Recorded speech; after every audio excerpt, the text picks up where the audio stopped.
Education of Nature. Written by William Wordsworth.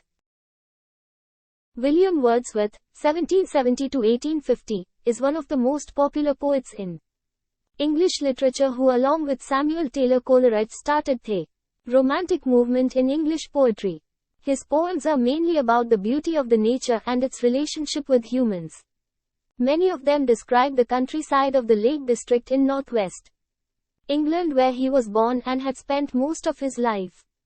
His best-known works include Lyrical Ballads, 1798, a collection of poems by himself and Coleridge, Poems, 1807, in 2 volumes that include the poems, Daffodils, and Intimations of Immortality. This poem expresses the attitude of the poet towards nature.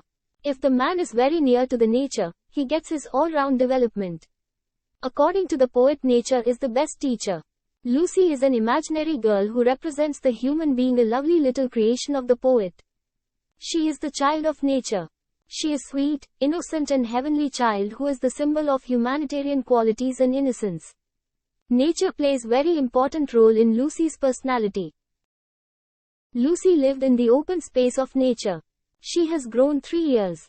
She was very beautiful. Her beauty could not be compared with on the whole of the earth. Nature decided to adopt this little child. Lucy would be nature's own child. Nature would like to teach Lucy according to her own plan, and in this way Lucy would perfectly be a cultured child.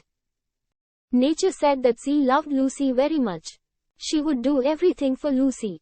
She would have the rules to guide her conduct. Lucy may be at hills, plain, earth, sky, open spaces or shady places. Wherever she is, nature will be with her. Lucy will know that some power can see everything that she does. This power will encourage her to do the right things. There will be a check over Lucy's activities and she would not be able to do anything wrong. Lucy will pass her life joyfully without care in the lap of the nature. She would become quick and active and playful like the young deer who runs happily across the grassy fields, and after some time it moves up towards the highlands like mountains.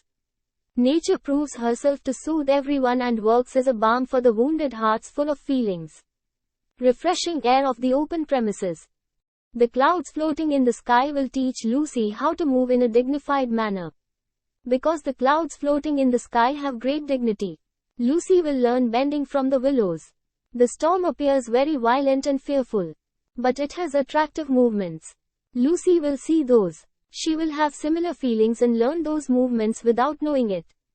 All these manners make her body charming. Lucy will see the brightest stars in the middle of the night. She will love them. Small streams move about freely.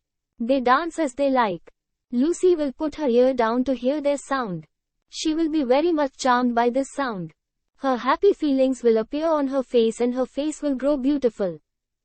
Lucy will live with nature in that small valley surrounded by trees. Nature will put good thoughts in Lucy's mind. Those thoughts will generate strong feelings of joy and happiness in Lucy's heart. These feelings of joy will be full of vigor and will help her body to grow majestically. Her pure breast will rise and grow fully. Nature took Lucy away to train her to be an ideal lady. But her life ended soon. Lucy died and the poet was left alone. Lucy was gone.